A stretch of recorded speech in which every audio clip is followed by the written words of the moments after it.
Okay, so this is going to be an introduction to the acute chronic workload principles for load management in athletes, a bit about why it's so popular and the principles behind the numbers, how to calculate acute chronic workload and how to identify when athletes have undergone a heavy week, a moderately heavy week or an underloaded week, so that you can start to manage athletes. So one of the main principles behind general workload management is this idea of the general adaptation syndrome. So if we draw a little graph in here, fitness and time. So if this is our current level of preparedness in an athlete, we apply a training stimulus here, we get a brief drop in function, a super adaptation phase, and then what we're hoping for is a recovery to a increased level of function after that. So within a training cycle, if we do a second graph, what we're aiming to do is take an athlete with a given level of function, apply a training stimulus,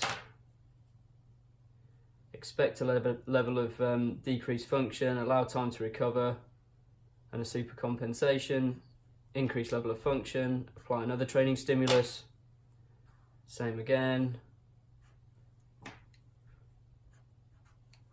and that continues. And over time, we're hoping that the athlete's level of fitness goes up. And if we think about where a sort of conceptual risk of injury might be down here, we're starting to develop and train an athlete away from that risk of injury by being fitter. In a kind of negative training loop, there's a few different scenarios that we're trying to visualize and quantify when we talk about load management or workload management. So one is where we apply a training stimulus, decrease level of function, and then the next stimulus comes before the athlete's fully recovered from the last one. So they might be starting to recover, they get pushed down, next one again, down again. And if we put in that sort of conceptual line of where an injury might happen, that athlete becomes so under recovered that eventually they get injured. Another example of this might be if same athlete again, and such an excessive physical stimulus is undertaken that kind of immediately snaps them, immediately drops them down into that position.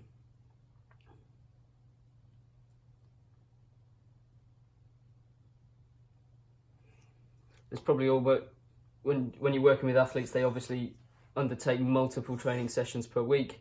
So there's probably one other sort of scenario to go through here, which might be, okay, you have an initial level of fitness, the same as before.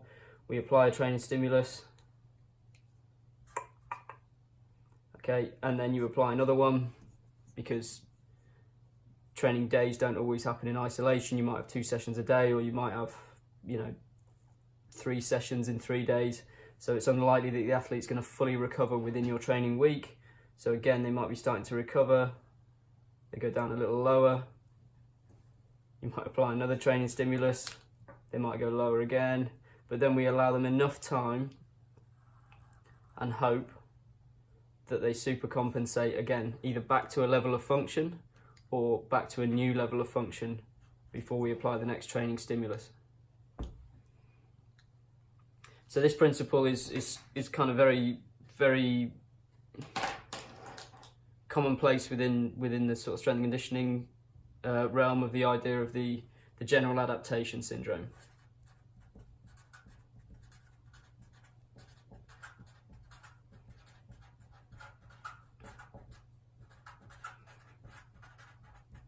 Often abbreviated to GAS. Okay, so then the sort of general question with this sort of thing is then, okay, well, how much is too much if we think about this scenario here? How often is too often? How much load should be in a training week? How do we sort of adequately or optimally train our athletes without completely breaking them? So we're trying to get the most out of every training session, so that we can increase their performance or their new level of fitness and function as much as possible. About 5 years ago, an Australian called Tim Gabbett introduced the Acute Chronic Workload. So there's a few papers. One, I think 2014 was the first one, and then there's been a load of papers since by his study group. So that's right.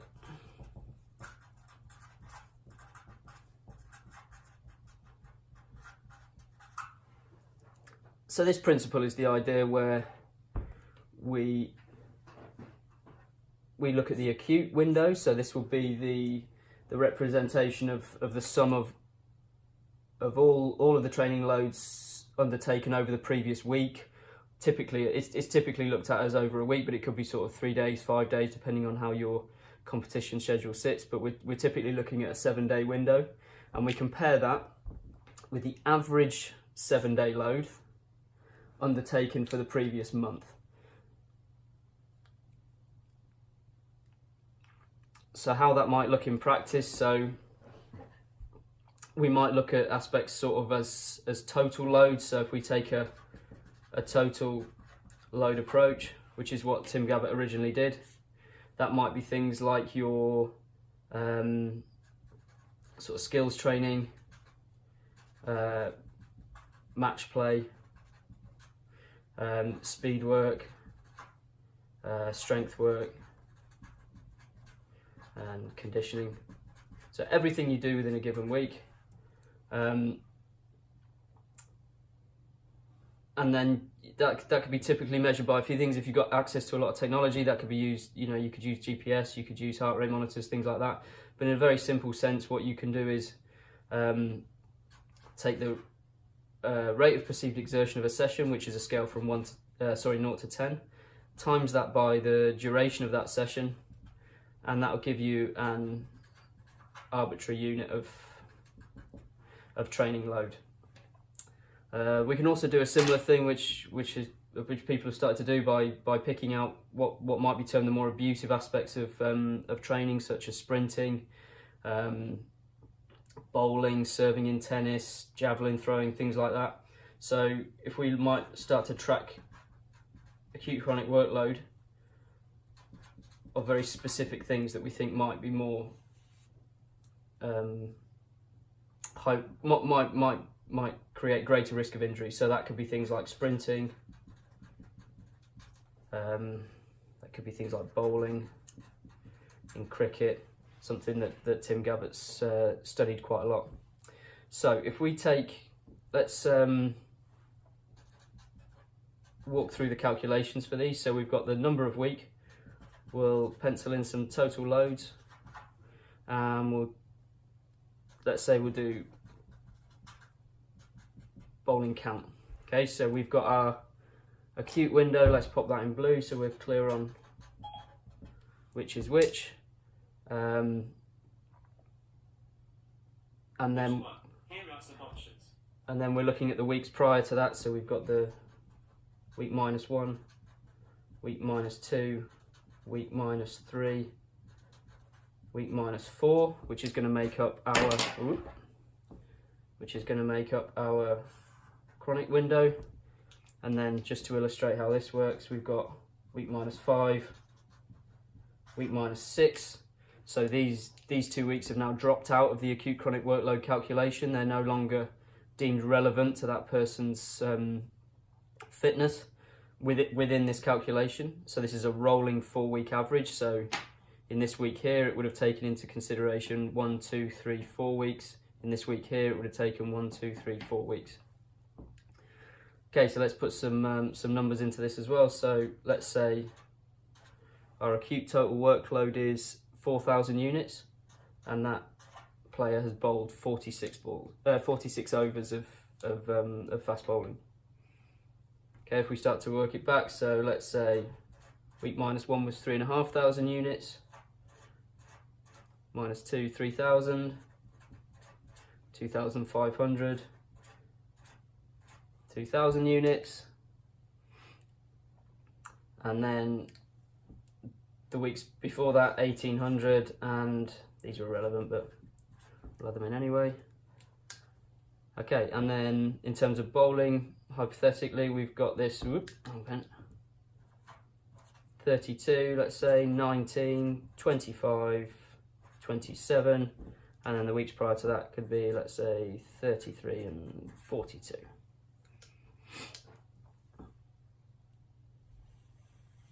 Okay, so we've got our acute load at the top there, 4,000, and then we want the average of these 4 weeks. So if we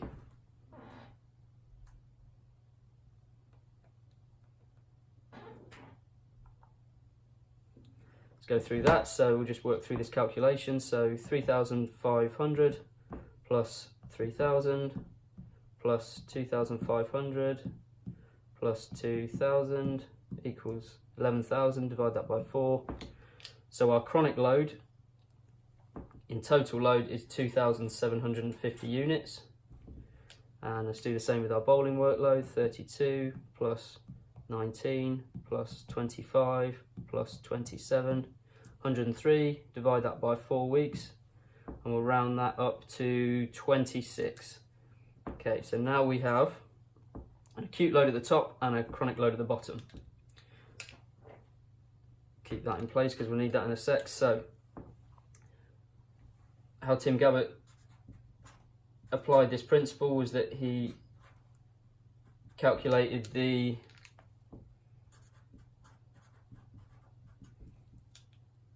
load undertaken in the last 7 weeks, divided that by the average weekly load for the past month. So in that sense we have 4,000 units divided by 2,750 units, and that gives us 145%. So we'll explain what that means in a second, but for the time being, let's just keep going. So in a bowling sense, that's 46 overs divided by 26 overs gives us a acute chronic workload of 177%.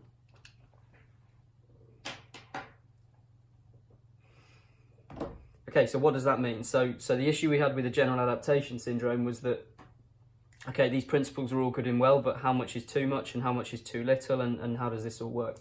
So the reason Tim Gabbett's research has been so interesting to so many people is that he started to place numbers alongside these figures. So kind of a graph that he represented in his 2016 paper was this one. So he plotted risk of injury in subsequent weeks or subsequent days or weeks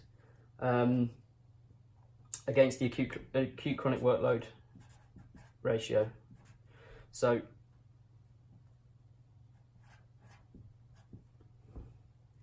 what he found was that if the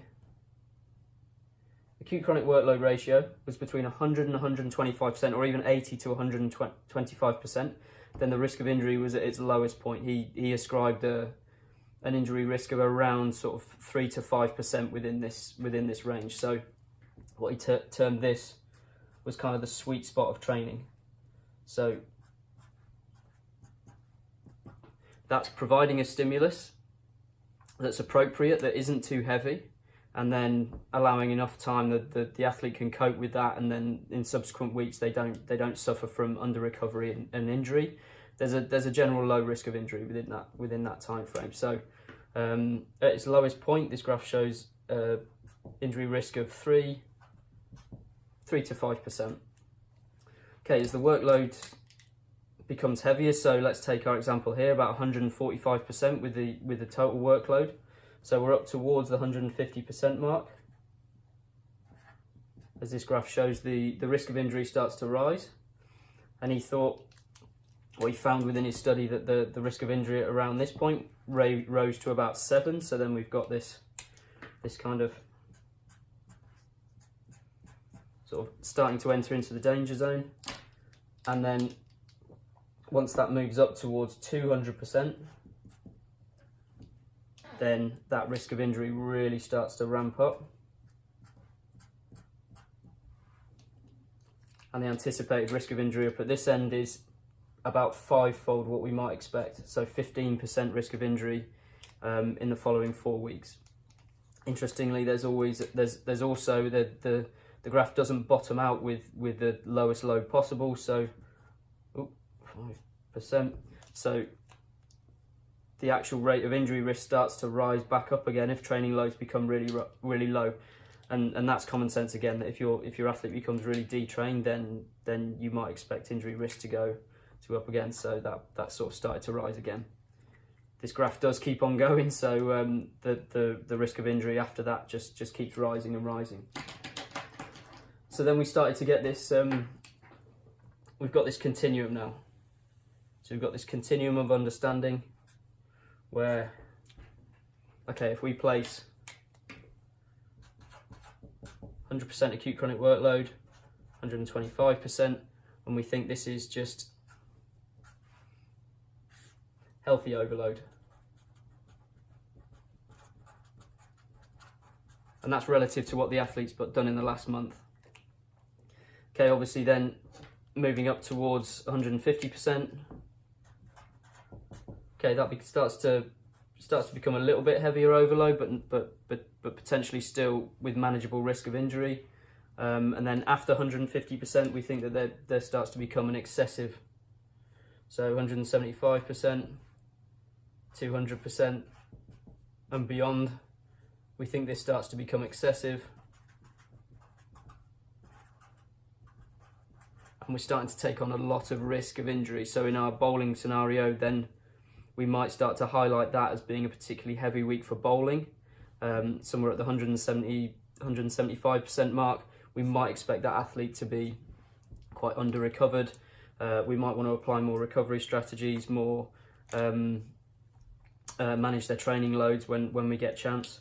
And we might also want to highlight players who, we've obviously got our 80% down here, so that's somebody who's undertaken a reasonable amount of load, but probably below their current fitness level.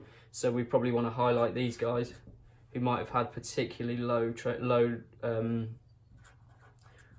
training weeks if we haven't planned for them to be deloaded, because we need to get those training loads back up again so they don't become detrained.